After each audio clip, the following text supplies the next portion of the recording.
What's good, YouTubers and YouTubettes? This is JBsports back again with another one.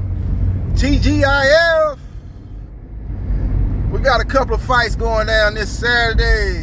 One in Omaha, Nebraska, featuring the #1 pound-for-pound fighter, Spence-Crawford, taking on top 10 welterweight David Adversary. And in the other fight, we got Teofimo Lopez, aka Mr. Takeover. He calling this the Takeover 2.0 as he goes up to 140 pounds. This is going to be his second fight at 140 pounds. He'll take on a very awkward, tricky, crafty Sandor Martin. Now, I did a video about a week ago, or maybe a little bit more than a week ago, and I said this fight is going to be on upset alert. Teofimo Lopez has got to make sure that he's on top of his game in this fight, because Sandor Martin already knocked off a big name in the sport of boxing, Mikey Garcia, multi-division world champion, future Hall of Fame fighter. He already knocked him out, so he's going to be looking to upset the apple cart once again. So we will see what happens, and we will see what transpires. Spence Jr., Spence-Crawford. This fight has been talked about exhaustively for months and months and months. People still hopeful. People still out here saying that the fight still could happen for 2023. Once Crawford gets through with Adversary and Spence gets through with one time or sometime or whatever you're going to call him, he's been very inactive. I think he's getting a bad hand too that he's playing. A lot of people thinking that he really ain't serious about fighting no more. His body just broke down. Thurman, I'm talking about. His body just broke down, man. He's had some injuries. That's what happened when you fighting Creme de la Creme. He was in there fighting some big names, man, back to back. Sean Porter, Danny Garcia. He was in there with some top names. Before that, he fought Diego Chavez. That was a war. I think people kind of forget about that fight, man, when they talk about Thurman. That was a rough fight. Thurman stopped him, but Thurman took some punishment in that fight. He just had a little bit too much speed, a little bit too much tenacity. He was a little bit younger, a little bit fresher fight at that point in Diego Chavez's career. He was able to stop the rough, rugged Argentinian. With all that being said, Spence Jr. versus Terrence Crawford. It's DOA. I'm here to tell you today. It's DOA. It's dead. It's not happening. It's over. Take the L out of love. It's over, my brother. And let me give you this little piece of news that you might not know. The PBC, led by Al Heyman, and Showtime, led by Steven Espinoza, are in the process of freezing out Terrence Bud Crawford. That's why you're hearing Crawford and his team talking about Jermell Charlo. They see the handwriting on the wall. Boots Ennis, who's the #2 in the WBO, is going the IBF route. Virgil Ortiz, who's #1 in the WBO, is going the WBA route. So where does that leave Terrence Crawford? Whether you go down the list of the WBO, the highest available opponent is Alexis Rocha, who's with Golden Boy. And that fight is on the same level as a David Adversary fight. That fight brings nothing as far as fan interest. Ain't nobody checking for that fight, just like ain't nobody checking for Crawford versus Adversary. But I actually rate Adversary. I ain't out here like a lot of people say Adversary is trash, Adversary is a bum, Adversary is a dish digger or a cab driver. I ain't out here saying that. He's a good fighter. I seen him fight Mosley. I seen him fight Josh Kelly. He stopped that hype train.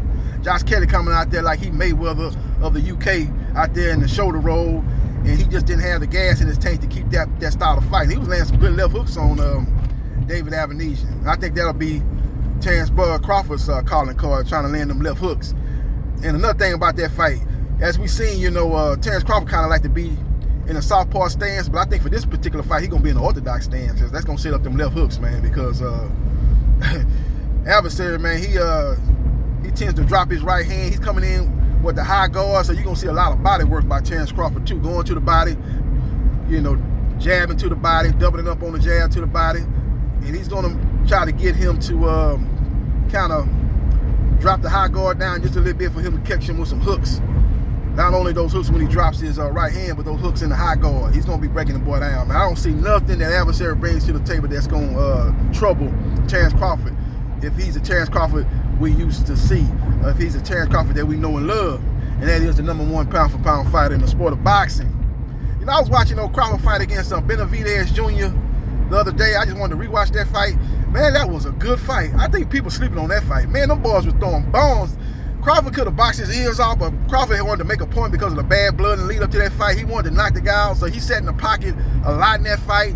He got touched in that fight, man. He sat in the pocket, and both guys were throwing punches with mean intention. Go back and watch Crawford versus Benavidez Jr. That was a good fight, man. People talk about, oh, Benavidez was on one leg. Man, that's probably Benavidez's best performance of his whole career, considering his opponent.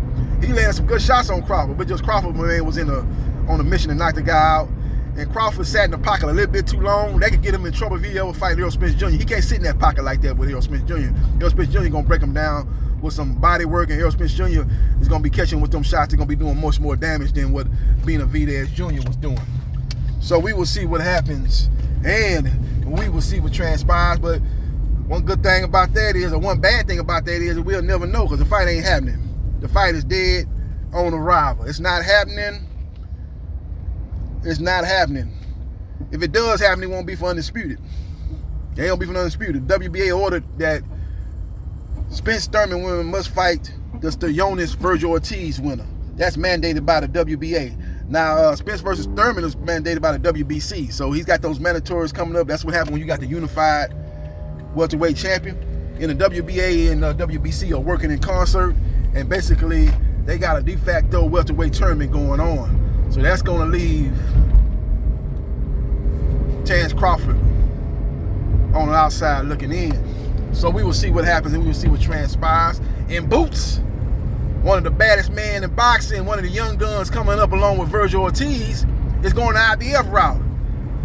So, you know, you seen him do interviews saying, oh, man, I'll take that Crawford fight in a minute. I'll take that fight with open hands. Yeah, that sounds good, and he probably do want to do that, but his team is moving him in another direction. He's going the IBF route. So that fight is out of the equation. It's out of sight, out of mind. So that's not going to happen. So we will see what happens, and we will see what transpires. Now, as far as Teofimo Lopez go versus Sandor Martin, Teofimo Lopez is on upset alert. Make no mistake about it. Martin is a very tricky, awkward fighter. He must speed up the tempo versus Sandor Martin. Martin want to fight at a certain pace. He got Michael Garcia to fight at his pace. He was able to nullify a lot of what Michael Garcia wanted to do. I don't know if that was the fact that Michael Garcia had lost his love for boxing. He had a whole lot of other things going on outside of boxing in the lead up to that fight. He had made a career high payday versus Errol Spence Jr.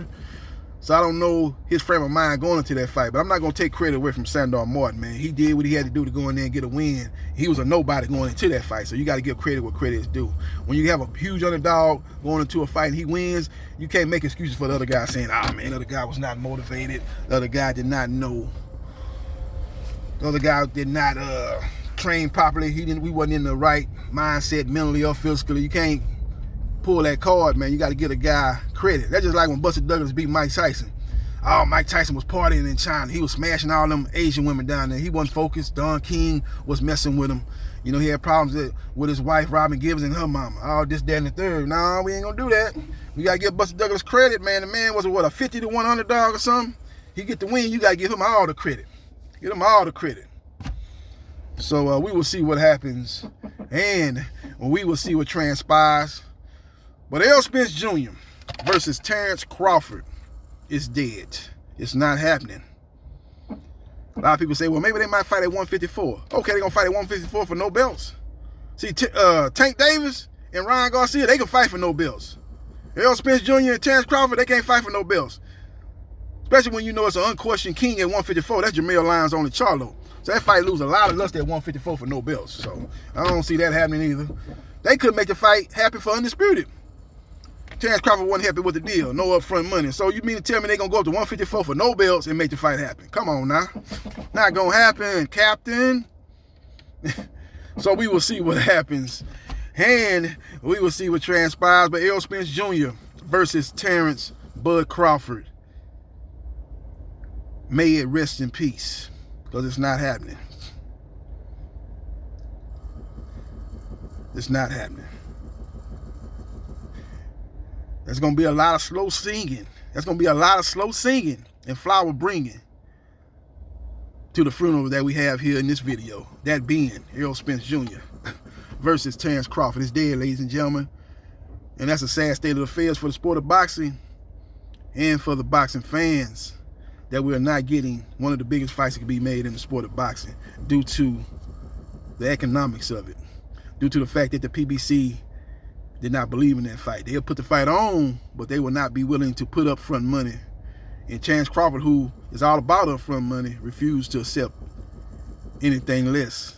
Anything less would be uncivilized, according to Terrence Crawford. He's not taking a fight that he feels is the biggest fight in the sport of boxing, for no upfront money. It was never going to happen. Despite the fact that he said he agreed to everything, he just said that because he heard that Errol Spence Jr. was fighting November 19th with or without him, and he did not have that BLK Prime deal lined up. But once he had that deal in the process of getting lined up, he quickly changed his tune and did what he always really wanted to do in his heart of all hearts. That is, not accept a fight with Errol Spence Jr. for no upfront money. Make no mistake about it. Follow me on Facebook, Gerard.Briscoe.3551. Like, share, and subscribe to JB Sports, the man, the myth, the legend. And I holla.